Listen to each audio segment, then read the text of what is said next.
বাড়িতে বানাতে পারলে কেন দোকান থেকে কিনে খাবেন? একেবারে দোকান বা রেস্টুরেন্টের মতো করে আপনাদের বানিয়ে দেখাবো নান তন্দুরি রুটি। মুখে দিলেই মিলিয়ে যাবে। এত নরম তুলতুলে, পাউরুটির মতো স্পঞ্জি।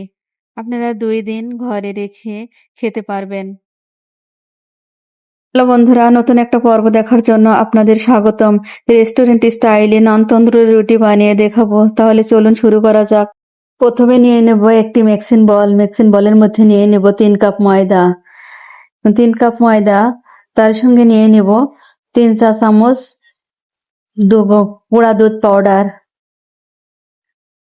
তার মধ্যে দিয়ে দেব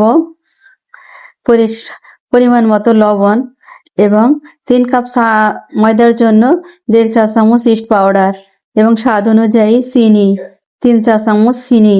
এটা চিনিটা দিলে আর কি স্বাদটা বেড়ে যায়। এবং 3 চা চামচ সয়াবিনের তেল দিয়ে সব উপকরণ দিয়ে ভালোভাবে মেখে নিতে হবে।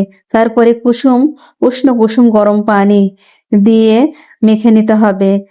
পানিটা অতিরিক্ত গরম হবে না, পানিটা পরিমাণ মতো হবে, খুব গরমও হবে না এবং খুব ঠান্ডাও হবে না। একটা আঙ্গুল দিলে যেমন সহ্য করা যায় সেরকমই দিতে হবে। দিয়ে ডো তৈরি করে নিতে হবে।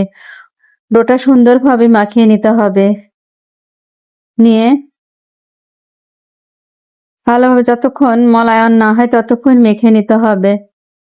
এভাবে অনবরত হাত দিয়ে মাখাতে হবে।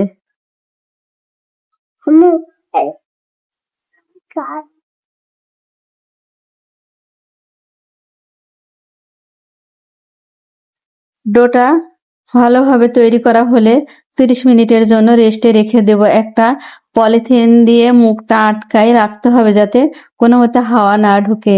30 মিনিট পর ফিরে আসলাম। এই যে ফুলে ডাবল হয়েছে। এবার হাওয়াটা বের করে নিতে হবে যাতে ভিতরে হাওয়া না থাকে। দিয়ে আবার হাত দিয়ে বেলে নিয়ে ভালো করে নেড়ে চেড়ে নিতে হবে। নিয়ে লেচি কেটে নিব। এভাবে আলাদা আলাদা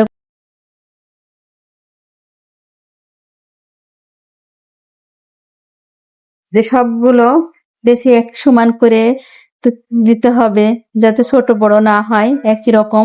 দিয়ে কিছুক্ষণ এগুলো রেস্টে রেখে দিব। দিয়ে এবার বেলনাতে বেলে নিব। পাতিলটা, এই যে পাতিলের উপরে আপনারা যে পাতিলে ভাত রান্না করে খান সেই পাতিলের উপরেই এটা তৈরি করে নিতে হবে।